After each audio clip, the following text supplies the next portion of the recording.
एक बार सभी लोग क्लियर कर दो, आवाज़ आ रही है? सभी लोग यहाँ पर कमेंट करके बताओ कि आवाज़ आ रही है।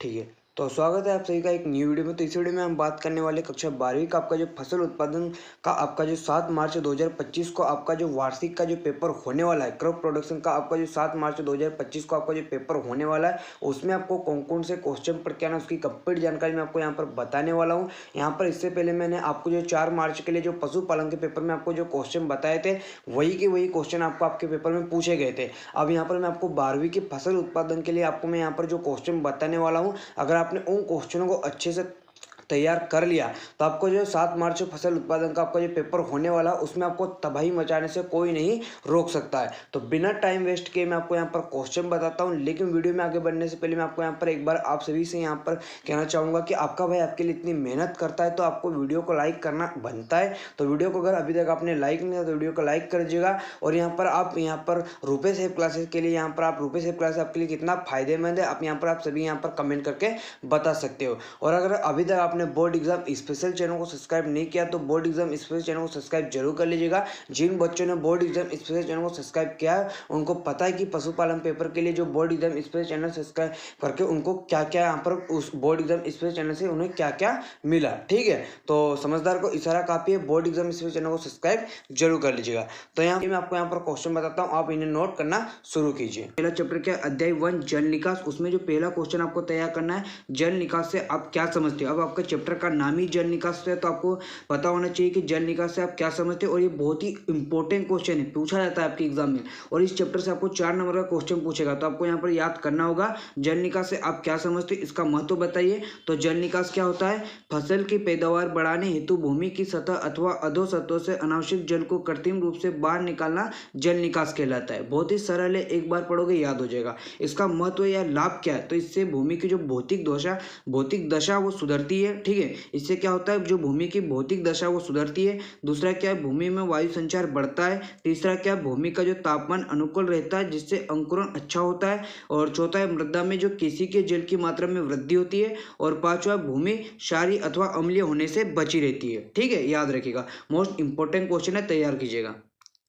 उसके बाद आपको यहाँ पर जल निकास की कोई 4 आवश्यकता बताना है। तो यहाँ पर आप जल निकास की जो 4 आवश्यकता है, जो यूँ कहिए कि जल निकास की आवश्यकता के प्रमुख कारण है, आप यहाँ पर देख सकते हो। अभी मैं आपको पढ़कर नहीं समझा सकता हूँ क्योंकि अपने पास ज़्यादा टाइम नहीं है। तो यहाँ पर बाद में हम जो आपके अर्धवार्षिक पेपर के बाद में हम फुल डिटेल चैप्टर वाइज हम यहाँ पर तैयारी करने वाले हैं, तो अभी पढ़ लीजिएगा, बाद में हम अच्छे से तैयारी कीजिएगा। ठीक है, तो आप यहाँ पर नोट कर लीजिए कि जल निकास की 4 आवश्यकता के जो प्रमुख कारण है वो यहाँ पर बताया गया है। तो यहाँ पर 5 कारण दिए गए जिसमें जो आपको 4 सरल लगे वो आप याद कर सकते हो। ठीक है, सरल तो सभी, आपको जो आसानी से याद हो जाए वो आप याद कर सकते हो।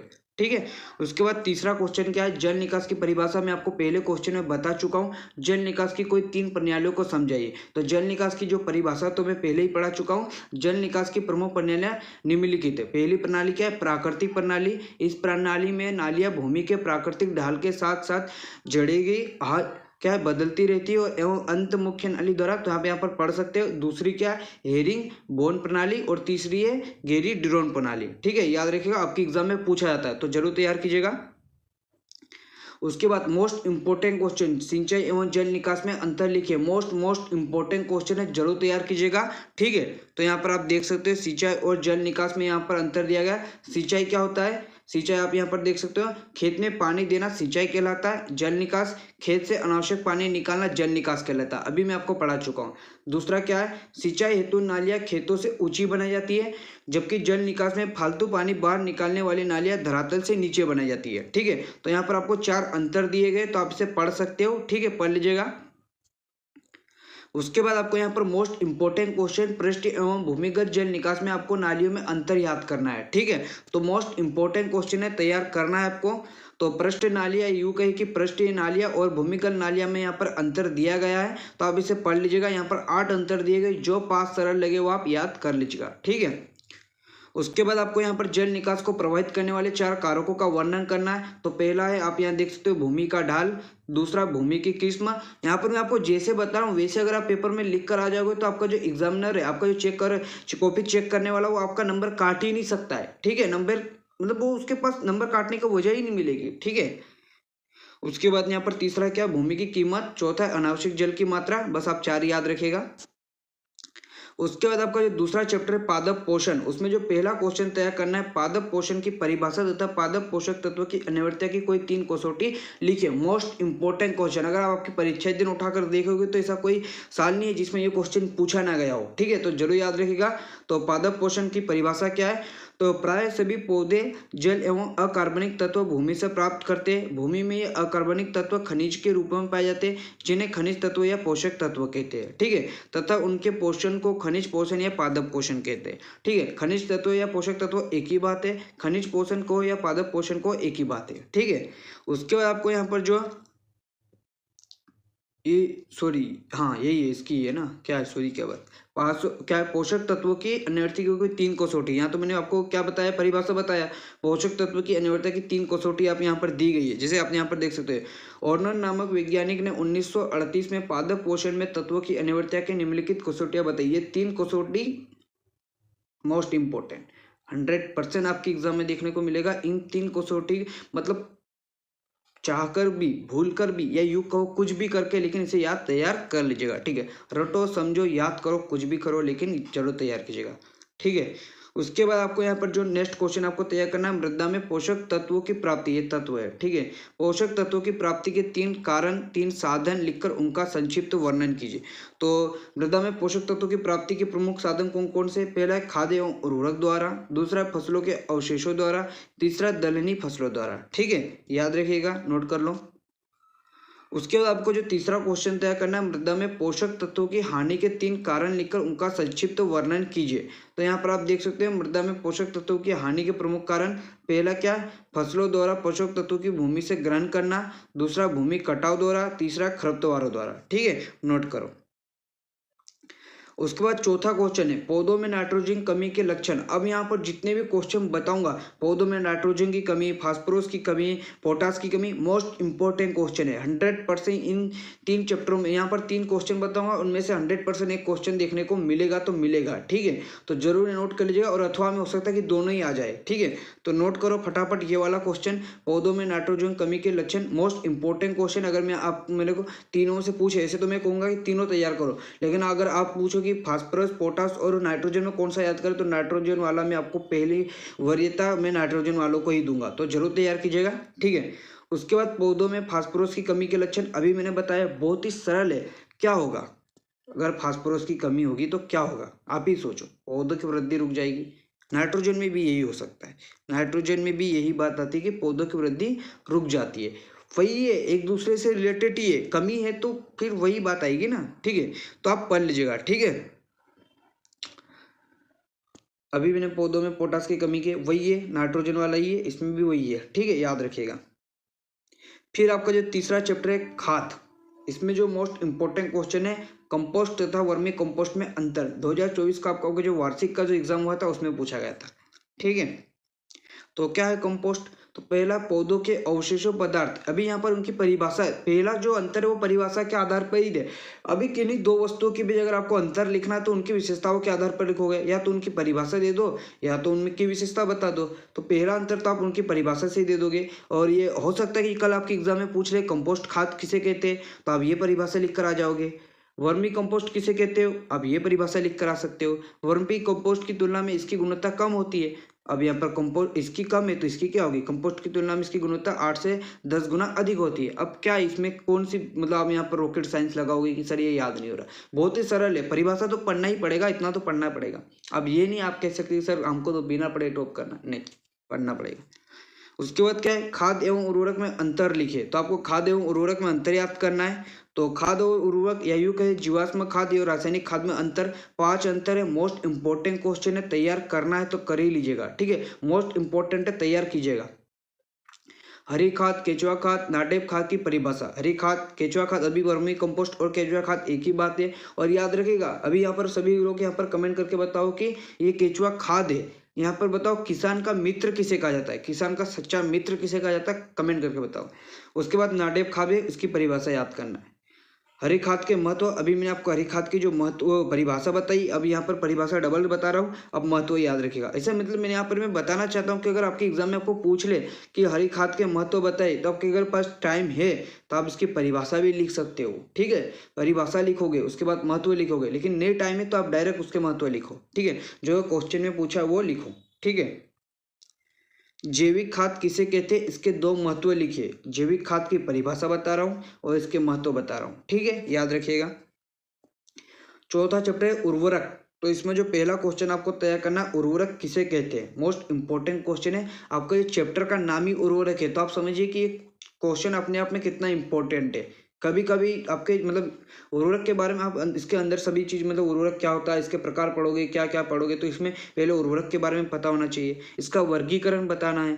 तो उर्वरक क्या है, उर्वरक वे पदार्थ है जो भूमि की उर्वरता बढ़ाने के लिए कारखाने में कृत्रिम रूप से तैयार करके प्रयोग किए जाते हैं। इनमें एक अथवा अधिक पोषक तत्व उपस्थित होते हैं, जैसे अमोनियम सल्फेट, यूरिया, ठीक है। आपने देखा होगा यूरिया, डीपी, फास्फोरस, ये सभी क्या उर्वरक है, रासायनिक उर्वरक भी कहते हैं इनको। अब यहाँ पर देख सकते हो उनके वर्गीकरण क्या है, नाइट्रोजन उर्वरक, फास्फोरस उर्वरक, पोटास उर्वरक, जटिल उर्वरक। अगर आप गांव से बिलोंग करते होगे, आपके घर में खेती करते होगे, तो आप सभी को पता ही होगा, ठीक है। उसके बाद क्या है, नत्रजनीय मतलब नाइट्रोजन युक्त उर्वरकों के चार नाम एवं उनके नत्रजन की प्रतिशत मात्रा लिखिए। मोस्ट इंपॉर्टेंट क्वेश्चन है। तो यहाँ पर आप देख सकते हो urea, ammonium sulphate, calcium ammonium nitrate, urea formaldehyde compound, ammonium chloride. तो यहाँ पर दिया गया, नोट करो, ठीक है। उनके जैसे कि यूरिया में 46% नाइट्रोजन। अगर आप इस क्वेश्चन को तैयार करते हो तो आपके ऑब्जेक्टिव की भी तैयारी हो जाएगी। पूछा जाता है अमोनियम सल्फेट में कितना नाइट्रोजन होता है, तो क्या होता है 20.6%, ठीक है। पोटेशियम क्लोराइड, पोटेशियम सल्फेट तथा सिंगल क्या है सुपर फास्फेट में तत्वों की प्रतिशत मात्रा लिखिए। तो ये देखिए आप, urea, ammonium sulphate, calcium ammonium sulphate, पूरा कंप्लीट जानकारी दी गई, नोट करो, नोट करो। जैव उर्वरक से आप क्या समझते हो, इनका महत्व लिखिए। Most most most important question है, पूछा जाएगा। जैव उर्वरक किसे कहते हैं और जैव उर्वरक के महत्व को, लाभ को, एक ही बात है, ठीक है, नोट करो। पोटेशियम क्लोराइड तथा पोटेशियम सल्फेट में पोटास की प्रतिशत मात्रा लिखिए। तो पोटेशियम क्लोराइड में 60% तथा पोटेशियम सल्फेट में 48%। 2024 का आपका जो वार्षिक का एग्जाम हुआ था उसमें पूछा गया था ये क्वेश्चन। मिश्रित तथा यौगिक उर्वरक में कोई दो अंतर लिखिए, ये भी पूछा गया था। तो मिश्रित उर्वरक और क्या जटिल उर्वरक, या यूं कहे कि यौगिक उर्वरक में अंतर, तो केवल दो अंतर है, याद कर लीजिएगा। 4, मतलब इसमें दीर्घ उत्तर प्रश्न आ रहा है तो 4 याद करना पड़ेगा। बेसल ड्रेसिंग तथा टॉप ड्रेसिंग में कोई दो अंतर, बेसल ड्रेसिंग और टॉप ड्रेसिंग में अंतर है, ठीक है, नोट करो। टाइपिंग मिस्टेक, ये 5वां चैप्टर है। टाइपर, टाइपिंग, टाइपर भाई क्या कर रहे हो। तो ये आपका 5वां चैप्टर है पोष संरक्षण। उसमें जो पहला क्वेश्चन आपको तैयार करना है, खरपतवारों की प्रमुख विशेषताएं लिखें। मोस्ट इंपॉर्टेंट क्वेश्चन है, खरपतवारों की प्रमुख विशेषता आपको याद करना है। फटाफट यहाँ पर कमेंट करके बताओ कि खरपतवार किसे कहते हैं। खरपतवार की परिभाषा यहाँ पर फटाफट कमेंट करके बताओ। अगर आप 11वीं में पढ़े होगे, यहाँ पर मैंने 11वीं भी पढ़ाई थी, तो अगर आप 11वीं में ये था खरपतवार की परिभाषा, तो फटाफट यहाँ पर कमेंट करके बताओ। और मोस्ट इंपॉर्टेंट क्वेश्चन है, पहले नंबर पर रखा है, मतलब मोस्ट इंपॉर्टेंट क्वेश्चन। उसके बाद यहाँ पर खरपतवारों से होने वाली हानियाँ लिखें। तो खरपतवार से क्या क्या हानियाँ हैं, तो आप देख सकते हो, नोट कर लीजिए। जो आपको 4 सरल लगे, जैसे कि खरपतवारों के बीच फसलों के बीच की किस्म को खराब कर देते हैं, खरपतवारों के बीच मनुष्य में रोग उत्पन्न करते हैं, खरपतवारों से सिंचाई की नालियों में जल की हानि होती है, खरपतवार फसलों के रोग एवं कीटों का आश्रय प्रदान करते हैं, ठीक है। तीसरा, फसल के संबंध के आधार पर खरपतवारों का वर्गीकरण कीजिए, ठीक है। तो यहाँ पर वास्तविक खरपतवार, संबंधित खरपतवार, रोगी खरपतवार, और ये पूछा जाता है कि परिभाषा पूछ लेता है वो कभी कभी कि वास्तविक खरपतवार किसे कहते हैं, संबंधित खरपतवार किसे कहते हैं, रोगी खरपतवार किसे कहते हैं, या तो पूरा क्वेश्चन पूछ लेगा। ये नाम देखिए खरपतवार, जैसे कि वास्तविक होगा, संबंधित हो गई, इनका नाम देखकर आपको बोलेगा कि इनकी परिभाषा लिखो, ठीक है, तो पढ़ लीजिएगा। किन्हीं निंदनाशकों के नाम लिखिए। तो 2,4-D dichlorophenoxy acetic acid, TCA trichloro acetic acid, full form भी पूछ लेता है कभी कभी, ठीक है। खरपतवारों का उचित उदाहरण देते हुए वर्गीकरण लिखिए। तो वहां पर मैंने आपको फसलों के आधार पर बताया था, अब यहाँ पर जीवन चक्र के आधार पर बता रहा हूँ। तो 1 वर्षीय खरपतवार, द्विवर्षीय खरपतवार और बहुवर्षीय खरपतवार पढ़ लीजिएगा, कभी कभी पूछ लेता है। जैसे कि बहुत बार आपको पूछा होगा कि बथुआ क्या है, बथुआ किस मतलब क्या बोल सकते हैं कि जीवन चक्र के आधार पर बथुआ किस AIU कहे कि एक वर्षीय खरपतवार का उदाहरण लिखे तो बथुआ। AIU पूछ सकता है कि बथुआ जो है किस खरपतवार का वर्गीकरण है, ठीक है, मतलब किस, आप कौन से वर्गीकरण में इसे रख सकते हो, ठीक है, समझो क्या मैं क्या कहना चाहता हूँ, ठीक है।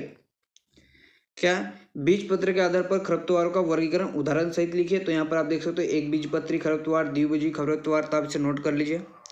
उसके बाद आपका जो छठवां चैप्टर है पौध संरक्षण पार्ट 2, इसमें मैं आपको जो पौध संरक्षण पार्ट 1 जो आपका 5वां चैप्टर है, आपका जो छठवां चैप्टर है उसमें जो पहला क्वेश्चन तैयार करना है, कपास के 2 हानिकारक कीटों के साधारण नाम एवं उनके वैज्ञानिक नाम लिखे। तो कपास के जो 2 हानिकारक जो कीट है, गुलाबी कीड़ा और तना छेदक, अब इनके वैज्ञानिक नाम क्या है, तो गुलाबी कीड़ा का जो वैज्ञानिक नाम है पेक्टिनोफोरा गोसिपिएला, और जो तना छेदक उसका वैज्ञानिक नाम क्या है, स्पिनोपेट्रा गोसिप, ठीक है, नोट करो। उसके बाद आपको यहाँ पर जो गेहूं की फसल में के लिए 2 रोगों के नाम लिखे। तो आप देख सकते हो पहली है क्या है, क्या है, पाउडरी मिल्ड्यू, और रोगजनक कौन है, एरिसाइफी ग्रेमनिस, और दूसरा है लूज स्पॉट, और रोग जो जनक है वो क्या है, ऑस्ट्रेलेगो न्यूडा ट्रेटिसाई, ठीक है, नोट करो। उसके बाद जो तीसरा क्वेश्चन है, गन्ने के 2 प्रमुख रोगों एवं 2 कीटों के नाम। तो पहला रोग है आप देख सकते हो लाल सड़न, और दूसरा है कुंडवा, और कीट की बात करें तो पायरेला और तना भेदक। मोस्ट इंपॉर्टेंट क्वेश्चन है, तैयार कीजिएगा, पूछा जाता है, ठीक है। उसके बाद आपको यहाँ पर बैगन की फसल के 2 प्रमुख कीटों तथा रोगों के नाम बताना। तो पहला कीट क्या है, बैगन का हड्डा, दूसरा है बैगन का तना और फल छेदक, और रोग की बात करें तो पहला है फल विलगन और दूसरा है छोटी पत्ती रोग, ठीक है। उसके बाद आपको जो 5वां क्वेश्चन है, किन्हीं 2 कीटनाशकों के नाम लिखिए। तो पहला है DDT और दूसरा है BSC। इन दोनों का फुल फॉर्म फटाफट यहाँ पर कमेंट करके बताओ, इनका फुल फॉर्म जो है फटाफट यहाँ पर कमेंट करके बताओगे। तो आपका अध्याय 7 क्या है, फसलों की खेती का अध्ययन पार्ट 1, उसमें जो पहला क्वेश्चन आपको तैयार करना है, धान की खेती का वर्णन निम्नलिखित शीर्षकों में कीजिए।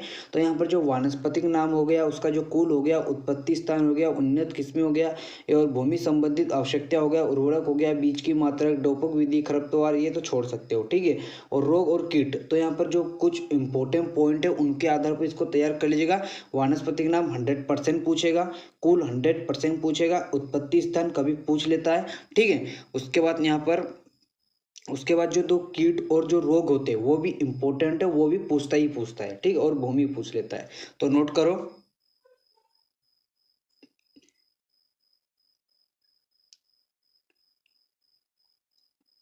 उसी प्रकार आपको सोयाबीन की खेती का निम्नलिखित शीर्षकों में वर्णन कीजिए। तो सोयाबीन आपको यहाँ पर उसका वानस्पतिक, उसका नाम, उसकी उत्पत्ति स्थान, उसकी जलवायु, भूमि, रोग, कीट सभी याद करना है।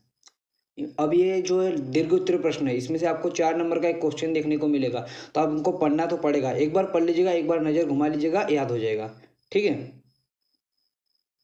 उसी प्रकार अरहर की फसल का वर्णन निम्नलिखित शीर्षकों में कीजिए। तो एक बार पढ़ लीजिएगा, लेकिन जो वानस्पतिक नाम हो गया, सभी का बता रहा हूँ, वानस्पतिक नाम हो गया, कुल हो गया, और जो रोग हो गया, और ये जो कीट है और भूमि, थोड़ा याद रखिएगा, ये इंपॉर्टेंट है, ठीक है, ये थोड़ा ज़्यादा याद रखिएगा, ठीक है, इनको मतलब याद करना ही है, ठीक है। अरहर का जन्म कहाँ हुआ है, भारत में, जन्म स्थल। मूंग की खेती का निम्नलिखित शीर्षकों में वर्णन कीजिए, नोट करो। उड़द की खेती का निम्नलिखित मतलब उड़द की खेती का वर्णन निम्नलिखित शीर्षकों पर कीजिए। वानस्पतिक नाम, परिवार या कुल, उत्पत्ति स्थान, उसके बाद जो 2 रोगों के नाम, और कीट वीट देख लेना। उसके बाद आपका जो 8वां चैप्टर है फसलों की खेती का अध्ययन पार्ट 2, अब यही भी है। अब यहाँ पर मैं ही क्या कर सकता हूँ कि सर आप इतने बड़े क्वेश्चन बता रहे हो, अब यार बेटा बताना तो पड़ेगा यार, आएंगे तो सही वो। गन्ने की जो खेती का निम्नलिखित शीर्षकों में वर्णन कीजिए, मिस्टेक है। वनस्पति का नाम हो गया, ये याद कर लीजिएगा, जन्म स्थान हो गया, ये याद कर लीजिएगा। उसके बाद जो है मैं जो बता रहा हूँ वो तो याद करना ही पड़ेगा, फसलों में लगने वाले 2 रोगों के नाम, ठीक है।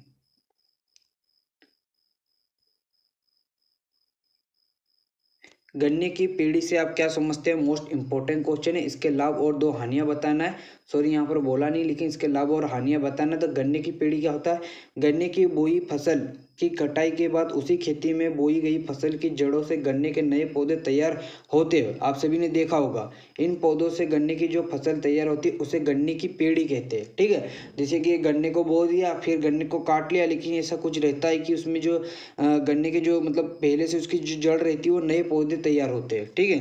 तो इन पौधों से गन्ने की जो फसलें तैयार होती है उसे गन्ने की पेड़ी कहते हैं। इसके लाभ यहाँ पर बताए गए, इसकी हानि भी मैं आपको बता रहा हूँ, नोट करिएगा, इसकी हानियाँ हैं, नोट करो।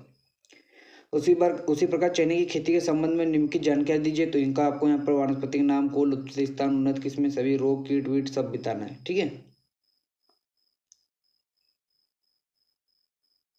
अब वीडियो को रोक कर आप पढ़ सकते हो। ठीक है, ये मटर की खेती का निम्नलिखित शीर्षकों में वर्णन कीजिए।